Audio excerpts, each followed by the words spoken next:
Sup, Josh? Hey, give me 2 packs of cigarettes today. Working overtime. 16 hours. And, Nature's Nectar, Wake Up Juice. And give me, like 6 of these beef jerkies. Hungry enough to chew the crotch out of a ragdoll. Hey, you! How many times I tell you? No chef, no service. Get the hell out of my store. What do you think this is, Club Med? It's America, dude. Learn the rules. Learn the rules. You learn the rules. We Greeks invented democracy. You also invented homos. Fuck you. You wish. You're biting dinner first.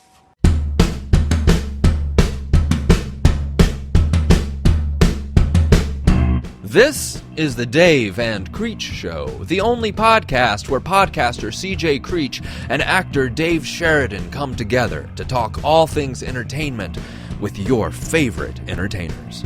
Want to ask our guests a question? Tweet them to @DaveSheridan or @CJCNOV88, and they may be asked to our guests live on the show.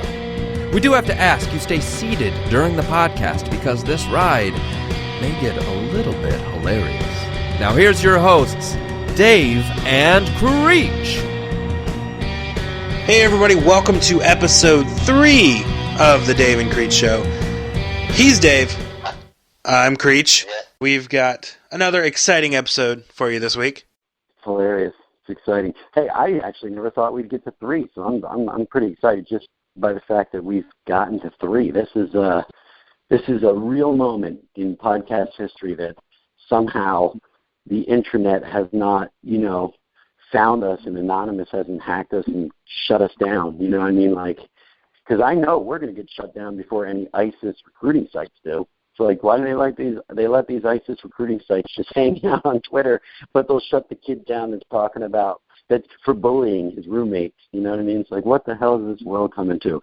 But we don't need to worry about that because in the next hour, maybe hour and a half, maybe 5 hours, we've got Dave and Creech, and we're going to cover a whole bunch of stuff. How's LA been treating you? LA is good. I'm in town. I'm in LA. We're going to shoot a little commercial for Starwood. It's a James Bond kind of spoof. I'll be playing James Bond checking into a Starwood hotel with the new and improved Starwood app.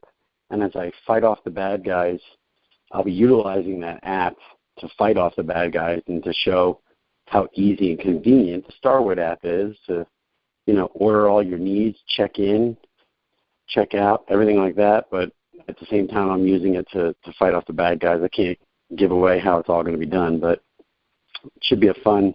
It's cool. There's a lot of action involved, so that'll be good. I'd like to get that on my tape, on my reel. Oh yeah. So are you doing since you're doing James Bond, is it the full British accent and everything too? Yeah, there should be. I haven't worked on it yet, but he's not a man of many words, so I don't think I have too many lines. So I'll have to check that out. I do get a hot chick at the end. That's good. And I don't know the name of the actress. They showed her to me. She's gorgeous. If there could be something beyond a 10, she's one of them. So I'll definitely post some photos on Twitter with this, link to this podcast on the whole thing. Because we'll shoot Tuesday and Wednesday. And then you're there after that. You do the 50 Shades premiere, right? 50 Shades of Black premiere will be coming up a little bit after that. Be hanging with Marlon and the rest of the Wayans family. And I'm looking forward to seeing the film. The trailers look funny. I got a little role in it. I'll tell you all about how much of my role is in there once I see the film. So exactly, and then hopefully we've got an interview we're doing the interview with Marlon Sunday. Dude, better not flake. That's all I say. Because I will, the premiere is after that interview. So if he bails on the interview, he's going to have to see me anyway, and we'll just set up that call then, right? I'll be like, sorry, bro, I know there's a party going on, but you promised us our podcast interview, so we got to do it right now. I'll do it in the middle of the movie. I'll walk up to his seat in the middle of the movie. Marlon, got to get on that interview right now. Man, come on, man. It's in the middle of my premiere. Sorry, man. You promised me. Yeah, so you gave us your word. Yeah. Pass me the popcorn. Pass me the popcorn. Sorry. My butt will be in everybody's faces as I get over to, I'll sit on whoever's his date's lap or something like that. You don't mind if I sit here Let me know if I'm in the way. That would actually be pretty hilarious, and I'm sure an already hilarious film. I guess have you seen the trailers? I have. I saw the red band and the regular trailer. All right, good. Yeah, I'll have to watch those before the interview to get myself educated on what those things are about. I have seen one. I think it was the green band. I don't think I've seen the red band one. You said you had a small role in the film. Did you actually get like the full script? No, yeah, they gave me the full script, but I didn't read it. It's like, why would I ruin the movie for myself if I know I'm only in like one scene? I'm not going to read the rest of it because I want to enjoy it. So I'm looking forward to going to the premiere. So this week I will say is probably, actually just in general, 2016 has sucked so far in deaths of notable people. Yeah, sometimes I think that the winter causes a lot of changes inside the body. That you have the holidays just getting past. There's a lot of stress. A lot of times, maybe some of those people are just hanging on, and they make it through the holidays because they want to get through the holidays. So, and then that sort of emotional steam of their soul is like worn out and exhausted. And then once the holidays are over, their bodies kind of say, "Hey, it's time to go now." So at least all of these deaths happened after the holidays. So I can imagine a lot of these people saw their families and stuff for the holidays and stuff. And so that's a good, at least that always tends to work out. But yeah, the bad part of it is they don't get to be on the like all the award shows where the whole in memory of type of thing happens, where they play like people we lost throughout the year. They got to wait a whole another year, and then everyone kind of forgets and like, oh yeah, I forgot. Who's the guy from Die Hard that died? Alan Rickman, right? Yeah. Alan, he died sometime last week, I guess. So let's just, I don't know the exact date. I'm just going to make one up, January 10th or 12th or something. But he doesn't qualify for the Oscars end of the year wrap up when they show all the people they lost, to like Somewhere Over the Rainbow, Judy Garland musical number or something. And, so he's got to wait a whole year, and then everyone's going to go, oh, fuck, I forgot about Alan Rickman died. That's right. When did he die? It's like, because it almost will be a whole year by the time it rolls around. But maybe they do include them. Maybe it goes right up until the awards show, like people we lost between awards shows. So I don't know. We'll find out. It would be kind of funny if they also had a segment of like, and now here's a remembrance of people that we everyone kind of thinks they're dead. Like, is Sean Connery dead? I don't know. Is Sean Connery dead or alive? He's alive, but his career is very much dead at this point. He retired. When Sean Connery does finally die, knock on wood, but, and I hope he doesn't die within the time period of this podcast, because then everyone's going to blame me. You killed Sean Connery, dude. But especially that's weird that I'm playing James Bond and we're bringing up Sean Connery as one of these things. But it would be funny to, like, just put up, like, people that you could think are dead, but they're not dead. We don't know, is this guy dead or not? But yeah, you should. Well, now speaking of Sean Connery, the James Bond and you playing James Bond-like character. You said that he, he's a man of few words, but now that reminds me, there's been like so many Bonds. Are you going to go for the British Bond or the American Bond, or? It's a British. They want me, I'm pulling up an Aston Martin, and they want the British, accent-y thing. But I think I'm going to kind of go in that kind of Roger Moore, Sean Connery sort of vibe. Because they want him to be like, it's a commercial, so they definitely want that charming, likable James Bond, not that brooding. I had a terrible childhood, Daniel Craig James Bond character that he's been playing. That's a little, he's definitely taken the fun. Those are great movie series. I love the new James Bonds, but he's definitely taken the fun out of it. You know what I mean? His thing, and that's all because of Bourne Identity. When Bourne Identity hit, it really changed the playing field of these sort of action movie things. Bourne Identity, Taken.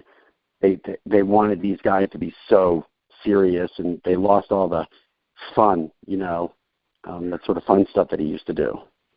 Yeah, I agree. I mean, and that's kind of like the movie industry, it seems, in general, because I mean that happened to superhero movies as well. I mean, you had the Batman and Robin era of superhero movies, and then when Batman Begins came out, they went to the more dark and gritty type of superhero movie. Christopher Nolan, he took the Batman and made it more sort of like badass, serious, dramatic kind of thing. And he took the bat nipples off the bat suit as well. When you remove the nipples, first of all, it all starts with getting rid of the spandex. The moment you remove the spandex and you're taking away the guy's nutsack coming through like underoos, right? You've already stepped one away, and now then the next step is the nipples, right? And then it's sort of like, where does it go from there? Like, what do you, then of course the sort of any kind of lightheartedness. How do you have any lightheartedness when there's no more nipples? You got to have some nipplage. You got to have some headlights on the guy. The new one, I've seen only one sort of teaser trailer for Batman versus Superman, right? Or maybe it's Superman versus Batman. What is it? Is it Batman versus Superman or Superman versus Batman? I think it's Batman versus Superman. Okay, that makes sense. And Superman, they just can't crack, first of all. They just aren't able to ever really get past that Christopher Reeves one, like none of those have really sort of, they just haven't found the formula to making that guy work. And by all means, there's just so many reasons why that it's hard to make that character work when, he is Superman. There's just so much impenetrable aspects to the character. It's hard to say, how do we make him something that can work in terms of a character we're watching for 2 hours, when he's almost unbeatable in the first place. He's perfect. He's freaking Superman. You want to watch someone that's flawed in some way. But the Batman, and it's Ben Affleck, right? He's playing Batman in Batman versus Superman. It sounds to me like they've like distorted his voice, like they've computerized his voice, like lower and sort of gruffier, and it just doesn't work. And that's the other thing about Batman, right? Each one of them has become gruffer and gruffer. Like who was the first one that had the gruff? What was that thing? Who's the one that gave that famous line? I'm Batman. Michael Keaton was the first one to do that, and then it seemed like Val Kilmer and George Clooney just were playing themselves. And then obviously Christian Bale started doing the sounds like he's coughing Batman voice. And he's a method actor, so I don't know what he was trying to play there, because it just doesn't make sense that, here you are as Bruce Wayne and you have normal voice, and then all of a sudden you're Batman and I got to talk like this. And he got deeper and deeper, and then it's like Ben Affleck is even lower, you know what I mean? It's like they're just one more step from Darth Vader. They're just about to get to Darth Vader zone, But when going back to the Superman thing, I agree with you.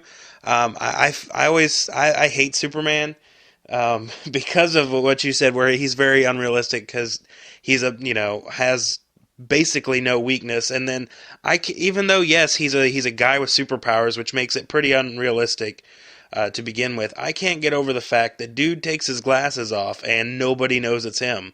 Yeah, I mean, hell, that's about as old as you can get, you know what I mean? If he took his glasses off in front of somebody and had on his Superman suit as well, would they be like, where did Clark go? Oh wait, no, here he is. If he it's just it just blows my mind that they have never explained to my knowledge how that. I guess just the city's dumb. I can't even fathom why. Well, I think it's like, there's no more phone booths anymore, so where does he got to go to change into his outfit? He's got to dip into AT&T stores or Verizon stores now. You know what I mean? He's like in the middle of someone's like buying an iPhone 6S or something like that, and he's like, excuse me, and he's just whipping his pants off like, oh, that's Superman. No, that was Clark Kent. No, man, I didn't see him with glasses. That's definitely Superman. Now, do you want to get the extended warranty on that phone? Sure. If he's in a New York type place, I mean, New York has Guy-Fi that he could change it now. Tell me what that is. That is something that I actually found out about today, and I wish I didn't know about it, and I'll go ahead and tell you about it. Basically, Guy-Fi are these booths that there's one that they opened up apparently in one in New York City right now, and that basically it was a renovated phone booth. They've put a curtain over it, and you go inside, and there's a laptop and a chair, and yeah, that's where you can do your business if you apparently need to relieve some stress throughout the day or anything like that. And apparently it's doing really well in New York. They had over 100 people 100 dudes on their first day. You're kind of skipping over. I mean, I guess you're asking me to fill in the blanks. Like, first of all, like, it's a curtain. That curtain kind of seems a little weird, but, like, do you have to pay? Is it like a pay thing you got to pay for? Or is it, like, free, you're saying? Now, I don't know. It didn't say that in the articles I read, and I did read a couple of articles because I was like, this has got to be one of those fake news reportings, but it's legit. No, you didn't read a couple articles because you thought it was fake. You read a couple articles because you wanted more info. You're like, well, this wasn't enough, and I'm not going to waste my money going up to New York City for this unless I figure out more. Come on, Creech. Come on. But, so yes, what's the deal? So there's a laptop in there. It doesn't need to be a laptop. Why wouldn't it just be a giant, pad? Like it can be a touchscreen pad, I would imagine. I mean, who wants to touch those keys afterwards, right? But are you saying that someone goes in there and accesses like web porn? Is that what you're saying? Or is it like a live chat room thing with other Guy-Fi like in other booths? That would be kind of interesting. And for those that are listening that are interested, it is on the corner of 28th and 5th in New York City. But it says in one of the articles that got pulled up, this one's from Cosmopolitan, and it actually says on here that it says, the quote from the creator says, we hope the city's men enjoy using the space we've created in whatever way they want. It's completely free of charge, so that solves the money predicament, which I'm assuming is going to wind up now being a hobo circle jerk shed, pretty much. Yeah. It sounds like it's an art installation. This sounds like more of an art installation piece than an actual, like some sort of business plan. I don't see the guys going on Shark Tank, rolling into Guy-Fi booth, and then having Mark Cuban going like, or Mr. Wonderful saying like, I'm going to give you $100,000 for 10% of that company, Guy-Fi booth, and it's like you can come out like, geez, or by the way, that probably would Shark Tank. Those shark people would probably love it. They couldn't get into that booth quick enough. But now, is this a homosexual-oriented type of thing, or is it all sexuals? Like you can select, I'm into grannies, or she-males, or heterosexual. What glory holes only. What is the situation there on that? At this point, I'm going to go with it's probably an all-purpose thing, because I mean it's a laptop, so I'm assuming you could even, if you're just hungry and want to find out what's to eat in the city, you could, I guess, technically check it out. Which basically could also be, like you're saying, it's for people that might not have a smartphone or have access to Wi-Fi, and it's a quick dip in. Like, I don't want to go all the way to Starbucks. I can jump in here and get on Grubhub, or, I want to check the theater tickets. So you can use it for anything you want, you're saying. Yes, I believe so, but obviously with a lot more semen in your life in order to check it out. Yeah, I just think Guy-Fi is a little, I don't know, it's a little sexist. Yeah, and, I mean, one of the things that none of these address, none of these articles, I've wondered is how, one, do they even clean it, and two, who is responsible for cleaning it? Because, I mean, I would assume that, people are just going to go in there, do their business, and leave, and they're not going to leave wipes or anything, and they're just going to leave their stuff there, so it's just going to be like a bunch of old stained jizz. I'm sure they have a little Purell thing or a sandy wipe dispensary thing and it probably has a thing like, please wipe this down after you use it, like it's some sort of gin machine equipment or something that no one ever wipes as well. But I mean, they got to do something. What about, like, maybe it's got the thing where you remember in science class and you put the goggles away and the guy would hit a button and, like, the ultraviolet light would kill everything? and they got that on like the toothbrush, electric toothbrushes now. You put it in a little case and it kills everything. Maybe there's some sort of sanitizing thing you get out and it just like kills it with major chemicals or something, or some sort of ultraviolet radiation light or something like that. Very true. Maybe either that or it could be funny if it's ultraviolet light thing and there's a guy sleeping in there and he gets dosed with all this ultraviolet light and he turns into kind of the Purple Hulk or something like that. You know what I mean? You wouldn't like me with him angry. Oh, he's turning a color spectrum I can't see. Oh my goodness. He's like his boner is giant and muscular now and he's crazy because he was turned into the Hulk and the Guy-Fi Hulk. There's got to be a name for the character. It can't be Hulk. I don't have that right now, but you wouldn't like me when I'm horny. You wouldn't like me when I'm horny. It's Guy-Fi. That's their ad right there. But the interesting thing about this is that now, once you start your show that we talked about last week, Load Hunters, after the Playboy Mansion, you've now got a new location to film in. Yep, that's a spinoff. It's a spinoff. It's the Guy-Fi edition of Load Hunters. Yeah, this week on Load Hunters, we hit Manhattan, the Guy-Fi boots. That is interesting, but yeah, I'm going to make sure I avoid that when I go to New York this weekend for Heroes and Villains. No. Do not avoid it. I don't expect you to go and partake in it, but come on, dude, go see it. Go take a photo for me. Post it on my Twitter. I want to see the thing. Go find it and take a selfie right outside of it? Yeah, squeeze yourself in the box a little bit. Let's see how, you're a big guy. I want to see you inside that Guy-Fi booth.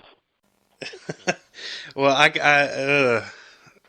I'll hunt it down for the sake of the podcast, but I'm kind of terrified to go inside there. Now, interestingly enough, we're going from Guy-Fi booths to documentaries. In particular, my documentary on professional wrestling. What's the one you made about professional wrestling? That one was Phoenix Rising, the story of Kevin Phoenix. It's a documentary about a professional wrestler here in the South, I guess. I mean, he does wrestle in the North, and he's been in England now. But yeah, it covered his growing up and also training and pretty much everything up to now, including covering some of the stories that he had been in, with wrestling. And also, he's, depending on where he goes here, he's a Southern wrestler. He's an African American male, and he gets flack, especially in the northern states. He comes out in full Confederate flag garb. What's his character's name? His wrestling name is Kevin Phoenix. Everybody that's seen it so far loves it. It's a short film. It's only like 45 minutes long, but it's full of a bunch of stuff. It doesn't pull any punches. I did leave some stuff on the cutting room floor that I wanted to keep in, but I don't know. It was kind of weird. In making the documentary, I set out to make a full expose on wrestling and the inner workings of it. And I recorded all of that, but then I started getting protective of it once I actually started getting into it, and they were trusting me with all this. So then I kind of cut a lot of that revealing stuff out. But it definitely still pulls no punches, and is a pretty good watch. Well, I think as a filmmaker, you should have just, you know what I'm saying. Unfortunately, I would maybe recut it, man. Put that stuff in. I think that would be interesting, and you gotta understand that you're to service the viewer before you're to service the inside wrestling world, and you're not going to make enemies. There's been the Heart Foundation one, I don't know, Beyond the Mat or whatever that one was. Like, there's definitely some documentaries out there that have already shown quite a bit of the wrestling world, that they're not going to be like this guy Creech. He fucking was the only one that gave away the inside world secret. So I would put that stuff back in. But documentary sounds cool. Where can I find this documentary, bro? Yeah, my documentary is very cool, and it's also on a site called Gumroad.com. Weird name, but you can download it or rent it if you choose. I've got good feedback so far, and yeah, I mean, the stuff that I cut out was, I mean, some of it just didn't. I had it in there, and it was still, revealing, but it didn't really fit too well. Right. Well, that's a good. That's if it doesn't fit, and you're sticking with a following Kevin, then you don't want to veer off of that storyline too much. Yeah. The only other thing that I cut out that was major was a whole blading scene, and just because I mean, you've seen it before if you've watched the movie The Wrestler. With where they get busted open, and Mickey Rourke's character gets a razor blade and cuts his forehead open. Well, I've got footage of him taping up the razor blade to his wrist and then taking it out and just, in the most graphic thing I've ever filmed, just slicing his forehead open. And yeah, I got that, and I did take that out because just watching it just gave me it made me almost sick to my stomach. I didn't realize we actually got it on tape until I actually went back and looked at all the footage. But yeah, we got him slicing his forehead open, and that was some pretty rough stuff to watch. I mean, you can definitely see the footage is gruesome, and we got it in full high definition, and it's tough. And then of course I think he realized that we actually got him blading as soon as he did it, because then he rolled over to the cage and then started playing to the camera with the blood running down his face. But yeah, and blow it, basically what they do the whole day. And we got it on camera multiple times, which at first we didn't even know what he was doing until he clued us in. He took a bunch of Tylenol all day. Oh, so that'll make the blood run more, right? So then as soon as he cuts, he starts breathing really heavily, and it winds up getting the blood flowing. I wrestled.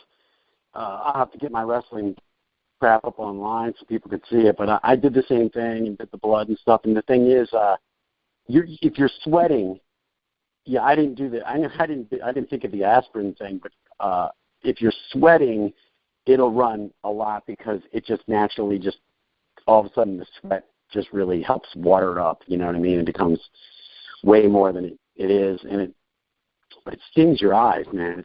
Blood stings your eyes. The blood in the water, it kind of feels like that kind of like when you get sunblock in your eyes, you know what I mean? It just stings. But yeah, so he's he's currently wrestling now, correct? Yes. And he's wrestling over in the UK, you said now, or what? Right now he's going back and forth. He wrestles all up and down the East Coast. And what league in the East Coast does he wrestle, or is he in multiple leagues? He's in multiple leagues, and he also is in a couple of leagues overseas. Mm-hmm. And he's going back to England, I think, the beginning of next month. But he's I would say, if we're rating where he's at, he's definitely on the right track to going to the quote-unquote big leagues. Yeah. Because he's definitely getting booked more. People know his name, and he's got a pretty rabid following. What is his so he's never been in the major leagues yet, you're saying, right? Not yet. Got it. Well, then it could happen for sure, Yeah, I'll have to check it out. So what I'm going to do is you send me a link. I'll watch it this week and repeat where people can rent it again. Yes, people can rent it again on Gumroad. Gumroad. And what's it called? The Rise and Fall of Kevin Phoenix? The Rise of Kevin Phoenix? It's Phoenix Rising, the story of Kevin Phoenix. Well, it's the short story, not quite finished story of Kevin Phoenix, really, right? I mean... Yeah, it's Rise right now. Hopefully there won't be a fall, but it's the story so far. Yeah, he can keep rising, so I wouldn't consider this a closed, open and shut case right now. You would actually only have half the documentary shot, because you should, when something happens again, connect with him saying, hey, I want to keep capturing this stuff. That would be good. It would be in his best interest to have you keep capturing footage more and more and more, because you never know. You never know. But I'll check it out, and then we can talk about this more next week, and maybe some listeners can watch it, and then they can send in questions to you that we can, hit on, kind of a thing. I even looked at a couple comments on Twitter about the show so far. The one lady, Jo, I think she was in Scotland. She said I could just listen to you for hours, even though most of the time I have no idea what you're talking about.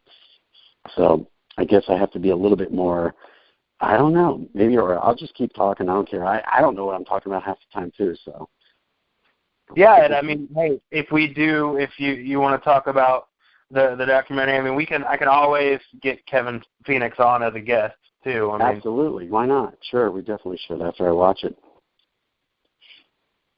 So I'm in the Guinness Book of World Wrestling for wrestling. You are? Yep. My wrestling name is Randy Van Stone, which is my alter ego in the rock band. So it was part of a documentary that I'm making on Randy Van Stone. That documentary is called Laughs at the Rock Gods. And so when I was doing the wrestling footage for my character, it just happened to be at a venue where they were breaking the world's record for the most amount of wrestlers in a Grand Royal. And I think we had 175 wrestlers in the ring to start with. And we all had to sign the Guinness Book of World Record ledger. So now I've never confirmed this by actually getting a Guinness book or looking it up. I can't imagine someone's broken it at this point. I mean, it seems like kind of a stupid thing to even try to break. So I think it should be in there. It should be official in some way. But we signed, they had a talk with all the wrestlers backstage about how we're going to do this. And basically, once the fight started, if you were not a part of that league, they denoted maybe the 25 or 30 wrestlers that they actually wanted to sustain the fight.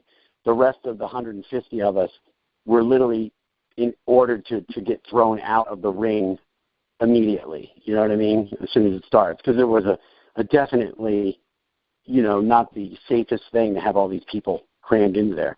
What they didn't realize was the weight of all these people, and it just happened to work out, luckily, that just as the last 150th wrestler joined the ring actually collapsed. All the supports underneath the ring collapsed, and the four buckle posts kind of caved in on themselves, and we all sort of fell on top of each other. So it was just a giant pile of, large men and myself wearing all sorts of mix of spandex and pads and stuff. We're just lying on top of each other laughing hysterically because this happened, And once that happened, they just started the ring. So now everyone's laughing, trying to get out of the ring and trying to throw people out. So it was pretty funny. They videotaped it, so that should be somewhere. I think it was Alternative Wrestling League or something. I'll try to find the link too. How about I do my homework? I try to find that, any kind of footage on that or any kind of link, and I'll try to find the Guinness thing, and you send me your documentary, and I'll send you that stuff, okay? That sounds like a good idea. That sounds hilarious, and I would love to see that. Yeah, it's a dream come true to not only have been a professional wrestler, because I was paid, so therefore, you're a professional when you get paid, buddy. That's the way I look at it. So I was a professional wrestler. It was a legit professional league. And now I'm also in the Guinness Book of World Record. And that's a dream come true. I always wanted to do it with either being on a swing set for the longest time, or doing that thing where you have all the quarters on your, the one where you balance the quarters on the end of your elbow and you catch them. I thought that was going to be sort of my calling, or jumping rope the longest, which would have been ridiculous because I really suck at that. But I always thought it'd be something like that, But hey, if I'm in there as a group and I'm there, I did it, that's good, So what else on tap? You're going to do an interview? We'll get a little interview lined up. Who are we interviewing? We are interviewing Daniel Bonjour, and he played Aiden in The Walking Dead. For those out there who may not be great at names, Aiden was the first of the Monroes to die in Alexandria. He was devoured alive in the same episode that Noah got killed. That's right. He was in the warehouse or whatever it was where they were. Yeah, and he shot the walker with the grenade. he kind of had a crucifixion sort of death. It was a very good death. He had a good one. That was actually both of them had good deaths. You know what I mean? And that was the one where you thought like, who's the guy with the mullet? What's his character's name? Eugene. Mm-hmm. There was a there was a little like kind of mislead like, oh, Eugene is going to get in that one. You know? Yeah. Everybody seemed to be a little bit in peril in that episode, and then, like you were saying, yeah, those two deaths were probably some of the goriest that they've done on the show. But it was brutal watching them get eaten alive, pretty much. Yeah. And then now, are there any Monroes left living? Her older son, the older son is left still, or is he dead too? The oldest is still alive, Spencer. He's the only one left at this point, now that Deanna kicked the bucket in the mid-season finale. Right, but he doesn't know his mom's dead yet, right? I don't think he's aware of that because they haven't. Yeah, I don't think he's had time to find out yet. So yeah, he probably doesn't know. Yeah, he's probably going to be pissed. He's probably going to blame Rick, and I could see that guy kind of being a little bit of a loose cannon. He's already a little bit of a loose cannon when he was trying to climb out on that church steeple thing. Remember when he kind of like did some sort of stupid maneuver and he was dangling from the wall and they had to pull him back up and stuff? Remember that? I do. It was kind of a like that was like the worst. I don't like to condemn the writing, but it just sometimes they do things that make no sense. Like it seemed like that guy had a little bit more head on his shoulder to it just like. Oh, it was like, we need something to happen here. Okay, have him, he's just going to try to go out there and climb on that thing, and his docksiders are going to slip. And his gun's going to get caught. I was like, I have to go back and look at that. It might have just been a nice shoe placement. They might have, like, because I remember they kept showing his shoe, trying to get a grip. It might have just been like some shoe sponsor paid some money to get a shoe in there somewhere, you know? Yeah, maybe like some kind of, they have like a little Nike, just do it on there. Yep. Yeah, you can never be too sure. When's the show start again? It starts back in 3 weeks, I think. Valentine's Day? Is it Valentine's Day?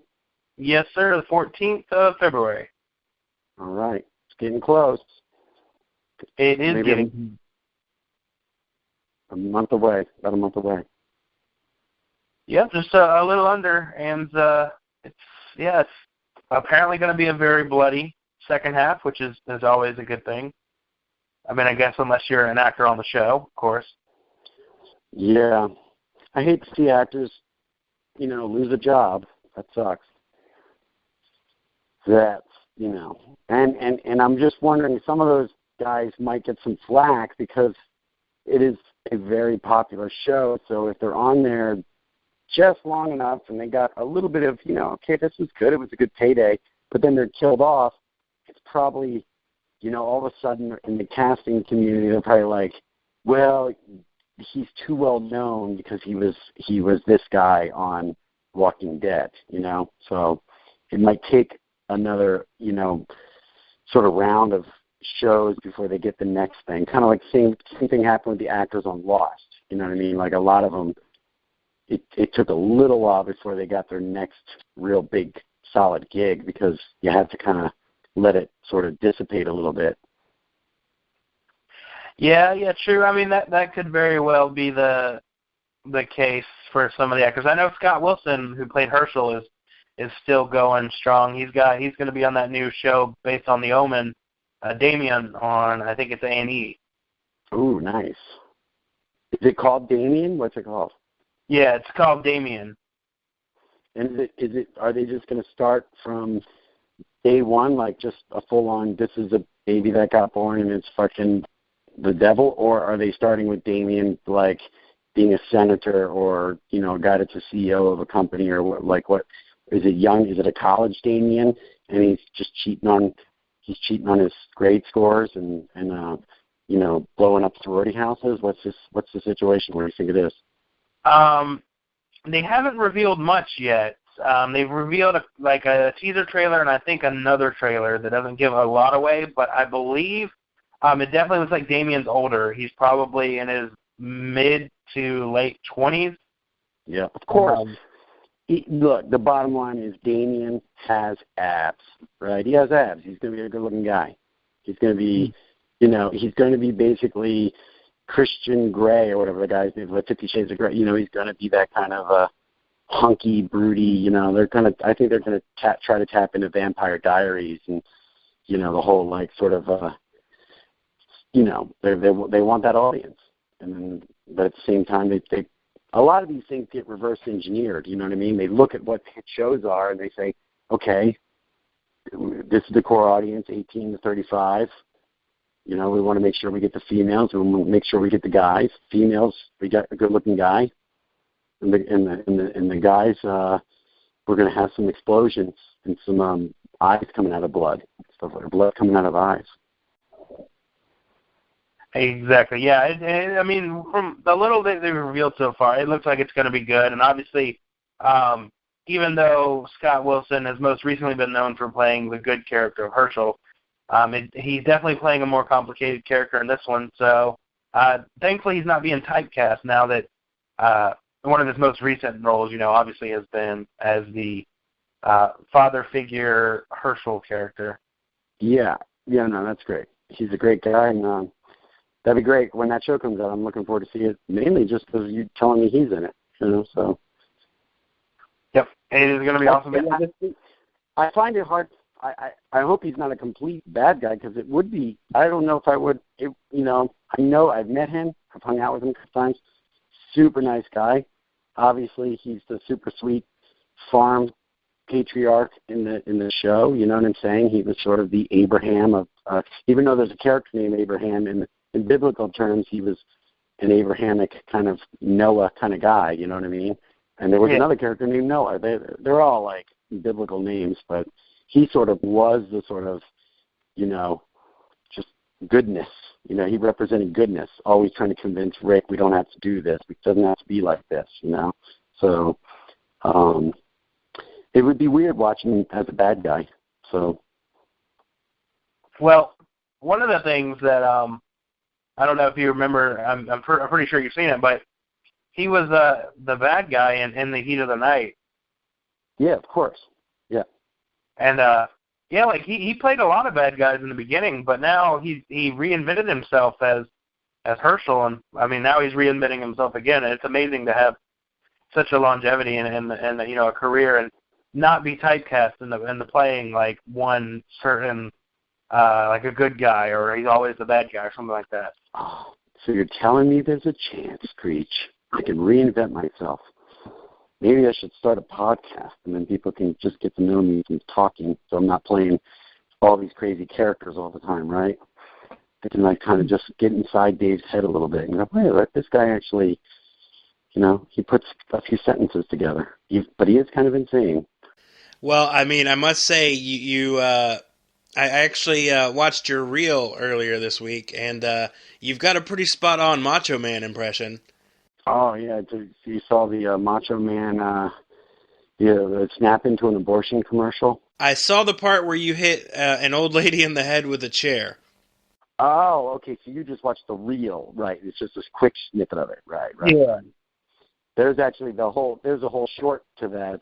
It's a spoof of the Slim Jim commercials. Remember those Slim Jim commercials he used to do?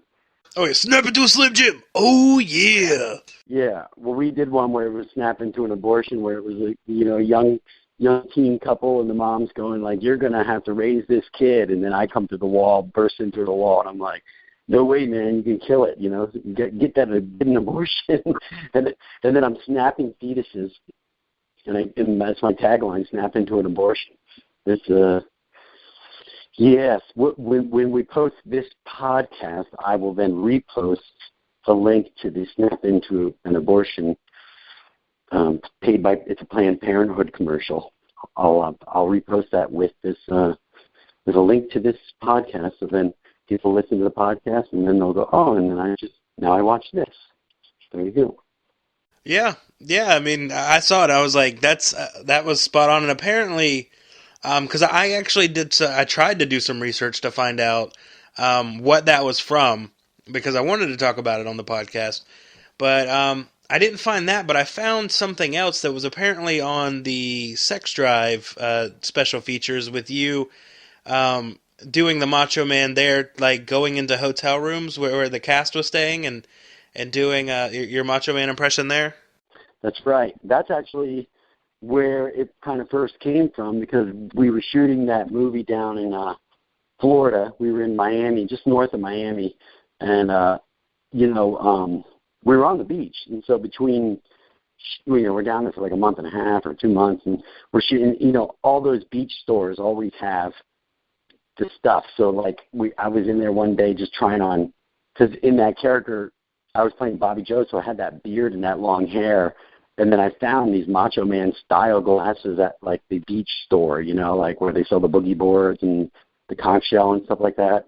And then I looked around and they just had pretty much everything I could put together, a kind of makeshift Macho Man outfit for it. They had like a headband, a neon orange headband, and they had like the neon orange G-string and, some stupid shirt that had fringe on it and stuff. So I was like, oh, this is great. Let's just do this. And we just, between downtime, we were just screwing around and shot me like banging on the doors looking for James Marsden, and we went into James Marsden's hotel room and the other cast members, and somehow that ended up, somehow that actually ended up to Paramount or whoever put out 6 and actually ended up on the DVD extras. That is, again, I should be in the Guinness Book World Record for that. Like, I don't think I've ever seen a movie where they've placed a thing of an iPhone footage of some jackass actor shooting something in a hotel room. It had nothing to do with the movie, but yet it ended up on the DVD extras, right? That's kind of odd, right? So, so when we shot that, then other people were like, oh, man, you do a good Macho Man. And that's when, a couple of my writer friends said, we want you to play Macho Man. Let's do something funny. How about? And then we kind of concocted that commercial. So, and it just had to do, we shot that commercial. It was, I think Macho Man literally died, the months that we, shot and edited that commercial. So it was weird when we put that on YouTube. It said he was dead. So I think, the one that we filmed, the actual commercial, that's even a more dead on, spot on, because we had a whole outfit made, and I really, had time to work on the voice and the character, and of course there's editing involved, so we're taking the best takes. But that one, I think sometimes people see it and think maybe it really is Macho Man doing it, Yeah, I mean, you could have fooled me. I mean, seriously, if they ever make a Macho Man movie, you should definitely be on that short list of people to play him. Macho Man biopic, and then we'd have to have someone do Roddy Piper, because he's passed away, and then Hulk Hogan is, obviously he's dead too. So no, he's not. I just thought I'd scare people there for a minute. Hulkamaniacs, all you Hulkamaniacs out there, drink your milk. Hulk Hogan would probably play himself. Terry. Hey, Terry. I worked out with Terry before. Yeah? I worked out with Terry. Yeah, I worked out with almost a lot of wrestlers, man. Steve Austin, The Edge. Yeah, because, out in L.A., you got the gyms and the wrestlers show up. And so I remember one night it was just me in there by myself at this gym, and then a limo pulls up out front. It was Terry, Hulk Hogan, and he was doing the best part. I didn't actually work out with him, but it was just me and him in the gym. They kept it open because I knew the guys that ran the gym, so I was in there a little bit past closing time, and then he came in. It was down in the Marina del Rey, so he was heading out to the airport, or he just landed or something and wanted to get a workout in. I don't know if they were going to go tape something, but he did that thing where you're like lying on your stomach and you're doing like leg curls, so it's, with your butt in the air. So it was kind of funny to watch him do that. I'm like, what's up, Terry? Big fan. I never know if you should call the guys their real names. I don't think it would be weird me going like, hey, Hulk. I like calling him Terry. Yeah, the first time I met Steven Yeun, I called him Glenn. But that's the only time that's ever happened. I've never had that. I usually like to call everybody by their real names. I never called you Doofy in any of our conversations. Doopy's a stretch. But Glenn, you see him, and he really, it's, man, you almost buy that he is Glenn. That is his name, Glenn. It's kind of sort of fits, you know what I mean? So we're going to hear an interview with you and Daniel. Is he an actor that's based on the East Coast? Is he based out of the Atlanta area, or is he out of L.A. or Testament of L.A.? I don't think he's out of Georgia. I think he is out of L.A. I know he's been doing more acting recently. The Walking Dead was one of his first major roles, but he's definitely been doing some interesting projects since then. This interview is actually, it's a couple of months old. It's actually the oldest interview that I haven't released yet. I did it back in August in Boston. So this one it's a little old, but it's not out of date. We're not talking about anything that's expired in it or anything like that. But yeah, it's a great interview, and I've done so many that I kind of forgot I had this one, and then when I was going through my roster of unreleased files, I was like, wait a minute, I haven't released this yet. This is a good interview. Let me get this out. That's why we're probably pissed at you, man. He's probably pissed at you. He's been waiting. He's listened to every freaking Creech podcast there's been, just waiting. Why do you do that to a guy like that, man? As a matter of fact, he was on another podcast of mine before the interview aired. So it's kind of interesting. He called into one of my other ones, but didn't ask where his interview was. So I dodged a bullet on that one. Now the first question is, you were in The Walking Dead for 3 episodes. Mm-hmm. What was your favorite part of working on the series? Favorite part, as a fan, it was just walking on set the first day. You know what I mean, and seeing just the massive size and scope of this project and how people care about it, and like meeting everybody and how nice the cast and crew. So that first experience I'll never forget, and then getting involved with the storyline and everything, it just kind of felt natural after that. And how was it getting to get in the thick of the action and film fight with Glenn and the other actors as well? It's cool, man. Everybody gets so into it. Like, it's obviously you do as much as you can to make it safe and stuff, but people want to give like the audience and the fans like as real and as hardcore as they can do it. So we get down and dirty, man. Like everybody gets bumps and bruises and scrapes and cuts. I think Michael got hit on his fight scene. I got a little nick in mine, and it's all just trying to make it real. So it's tough, man. It's fun. How does it feel to have one of the most goriest to date deaths in the show? Yeah, it's awesome. Like it was just when leading up to it, everybody's like, "Yours is going to be gory, man. Yours is going to be gory." And all the special effects guys kept coming up to me and telling me what they were planning and doing. And so it was a full bodysuit, and literally, when it happened, this blood just gushes down, and it felt like somebody threw a bucket of just fake blood all over me that just went down through my pants and everything like that. So I was like, all right, yeah, that's a lot of blood. So did it take multiple takes for that, or did they just do it all in one? We had one take to do the actual ripping and all that stuff, and then once that was there, then we were able to do multiple takes of post-death or more zombie eating and screaming and that kind of stuff. But the one rip open, then we only had one shot. And they had like 4 cameras, but only one chance to do it. Okay. And we asked Michael this as well. At the time of your death, there was obviously some secrets between Aiden and Nicholas. How close do you think they were at the end, right before everything happened? How close were Nicholas and Aiden as friends, as far as like right when I die? I think I think they were different people. They were friends because they're like kind of trying to take care of the Alexandria and stuff like that. But they started seeing their differences in each other. You know what I mean? I think Aiden wanted to side with Glenn a lot sooner than Nicholas. I don't think they were still close because they grew up together as close as you can. But I think you started seeing their differences and that they wanted different things. And so it was like a bittersweet kind of death, And we are now day 2 in Walker Stalker Boston. Mm-hmm. Is this your first one? This is my second Walker Stalker, yeah. Second? How has it been here, and how has it been at the Walker Stalker cons overall? They're awesome, man. Like, it's great meeting everybody from different cities. I was the one in Orlando before.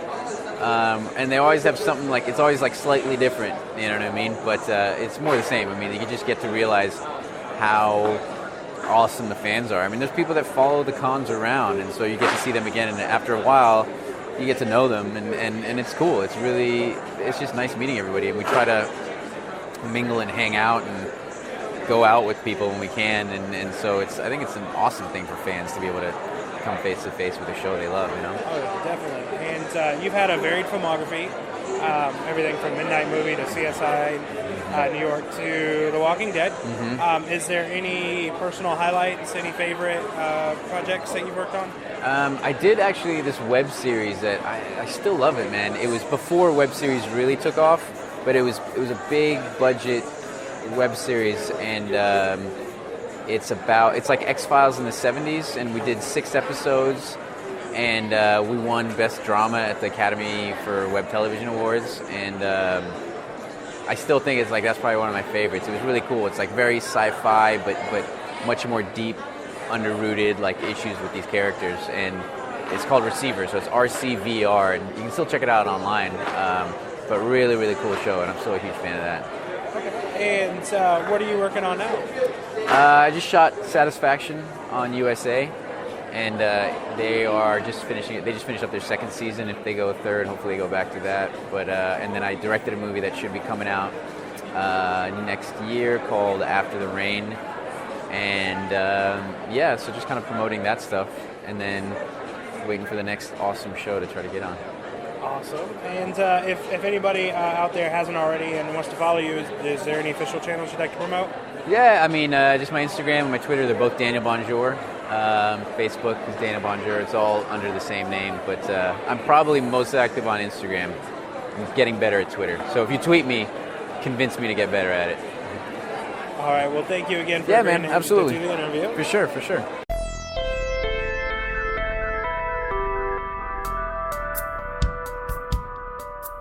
You sent me this prank. You sent me like a prank thing that you did on the phone, some barbecue place. How long ago was that? It was a while ago, right? When did you do that? Yeah, that was, that was about 10 years ago.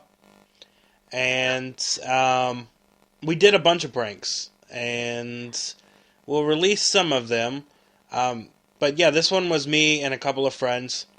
And we prank phoned a barbecue place, and we had the lady on the really thinking that she found a BB in her barbecue until the very end.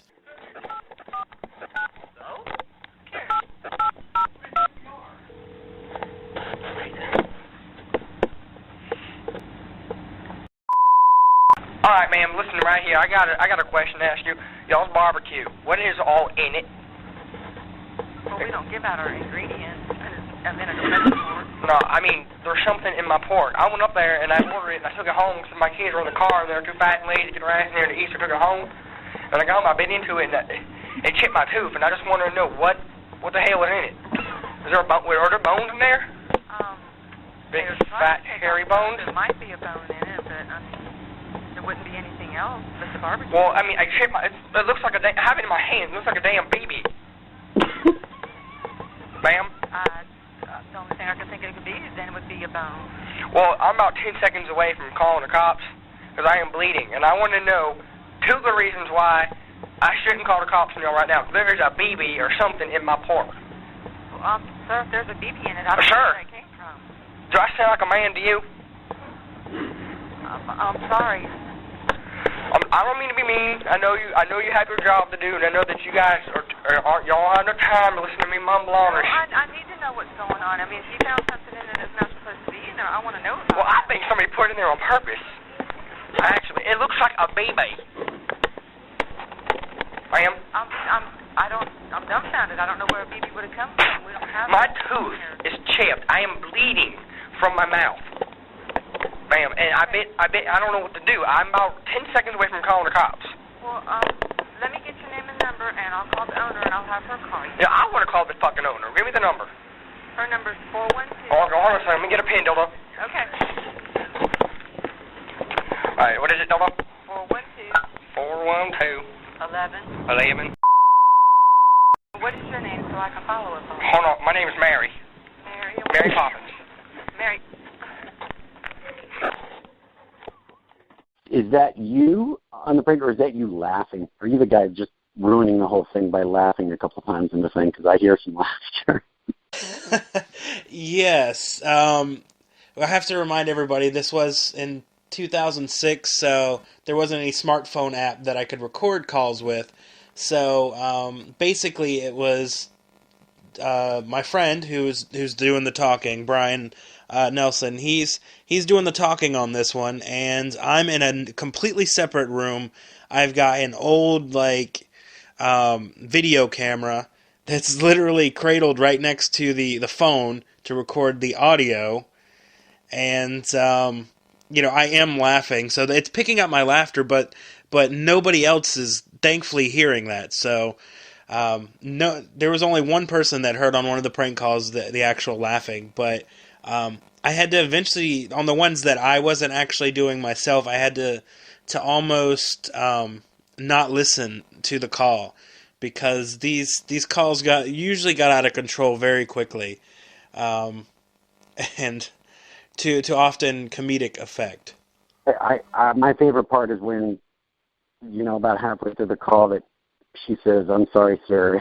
The guy's like, "Sir, do I sound like a man?" That probably is the funniest part.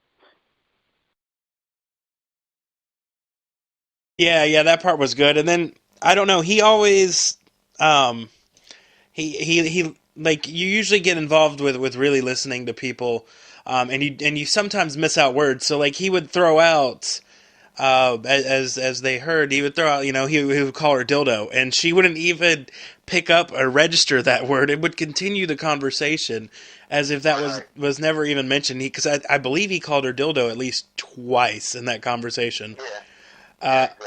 Yeah. And there's some others that he said other words or said other things that she didn't pick up on. Well, in this one, for instance, when he asked, were there bones in the barbecue? And then he just says, big, fat, hairy bones. And she doesn't even pick up on that. Right. So, yeah, it's always interesting what you can get away with, and then what she didn't even catch on to as well. We've got some pretty good ones coming up in the next couple of weeks. Well, great. Well, I look forward to hearing more. And who are you looking to interview at Heroes and Villains? I'm looking to interview pretty much any and everybody. Steven would definitely be at the top. I haven't watched a lot of Arrow, but occasionally I still do watch wrestling, and he was involved with some wrestling angles this year in WWE. So I'd be interested in finding out more about that. Also, Neil McDonough is going to be there, and he's been a bad guy in a lot of stuff that I've watched, and I've been a pretty big fan of his work. I know about those Cadillac ads. Like that kind of seems a little out of place. You ever see those Cadillac commercials he did? Yeah. Like, what the heck was that? I don't know. Maybe he really liked Cadillac. Right. And then John Barrowman, be pretty stoked to interview him, and I'm going to see, because we've been working on it, and they've agreed to do it. We got to get a date. But Robin Lord Taylor, who plays the Penguin on Gotham, I'd love to interview him in person there. And then, even though he's not going to be there, Ben McKenzie, who plays Detective Gordon on Gotham, we're going to have him on the show eventually as well. And he's another one that I wouldn't mind doing in person or on, obviously on the phone. I could reach out to Donald Logue. He's on that show. Oh yeah. Oh, that would be awesome. Yeah, Donald Logue. He was in Grounded for Life, right? Yep. I did an episode of Grounded for Life, and then also Blade. Yeah, the original Blade. And he was in Sons of Anarchy, if I remember correctly, as well. I think he was. I think everyone but me was on Sons of Anarchy. Anyone that could really grow facial hair somehow was already on Sons of Anarchy, and I didn't get on there. I had a very close friend of mine produce that show, and she, every time because I had long hair too. I had like long hair, the beard. You see me in like Sex Drive, you know. It's like I kind of looked like that, and I was like, I really want to get on the show. And she's like, you know, you're too funny. That's the problem, is you can't convince. There's some people that will only see you as a funny person, you know. But like, I've hung out with the guy Boone, you know, Mark Boone. Yeah. Who played Boone on the show. That dude is one of the funniest guys you'll ever meet. Freaking funny. If you guys get a chance, go watch his YouTube show. It's called Dave and Shin, and it's really good. They do these little short vignettes about a married couple that's sort of like been married so long. It's just about the minutia of marriage, and it's really funny. But you know, him and Steve Buscemi were comedy partners in the late 80s, early 90s in New York. They were actually a stand-up team, like the Smothers Brothers, you know? So if you can imagine Steve Buscemi and Mark Boone Jr., the guy from Sons of Anarchy, actually like starting off their beginning of their careers trying to do stand-up as a stand-up team. That really happened. That was real. Yeah, well, Mark Boone would be awesome as well for the show as well if we got him. Yeah, we can get him. But yeah, I'm really surprised that they would tell you that though about being funny, because I mean I was a huge fan of Sons of Anarchy as well. And yeah, I mean, Kurt did put a lot of comedic people in there. You know what I mean? Yeah, like with a guy who had the masturbation problem, and he had they cut his hands off, and then he had to get the fake hands. Right. Well, just go right to Katie Seagal, his wife. You know what I mean? What is she known for? Even today, you know, she's never gonna be able to kick the Married with Children thing. You know, so. Ted Bundy, yeah. Oh yeah. But see, I wasn't Kurt Sutter's wife, and I wasn't a good friend of his. So my friend was a producer at Fox, and I guess she never viewed me worthy enough because I was too funny. I don't know. Well, I think we should definitely get you on The Walking Dead. Yeah, I want a little moment. You know what I mean? I want to be somewhere. You know, just one of the saviors or something. You know. Exactly. Yeah, where they're going in the storyline now, there's going to be plenty of new faces and roles to go around. So definitely. I think something's going to happen this year, 2016. They probably start filming in like 3 months. So, yeah, we should have everybody looking out for when they release these casting calls and make sure they tweet them to you. Please do. Let's make it happen, man. We got to have a little movement here on that. Yes, Dave Sheridan for Walking Dead Season 7. And 7's a good number to come in on. Season 7, yeah. Season of the Witch. But yeah, so I think that's pretty much it, right? All right, well, I am out of here. This is another, I think we're getting better and better. I think I'm calming down a little bit. You could tell I'm definitely I'm not as tired as the first one because we're coming off the Christmas break. I think the other one I was manic because I was dealing with building my house crap. Now I'm out here, you know, and I've had a few days of silence by myself, and I've been getting a lot of writing done too while I'm out here shooting this.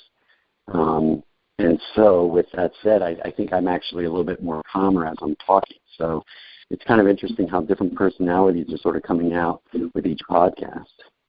Exactly. All right, so I think we got everything. We're going to talk about the Making of a Murderer next week, so I can watch it. Yes. You're going to send me a link to your 45-minute, almost finished documentary, because I think that story is not finished yet, and we're going to take it from there. I'll send you the link to the Macho Man Randy Savage Planned Parenthood commercial. Snap into an abortion. We won't talk about that next week, but I'll post that with our podcast. So I retweet it as I do. All right, Perfect. Chat with you later, man. Bye. All right, man. Bye. Shut up and sit down.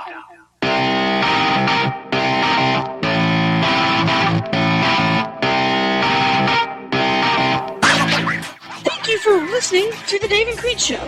The views and opinions expressed in this podcast are solely those of Dave and CJ. These views and opinions do not necessarily represent those of Creech Creative Productions or any of its affiliates.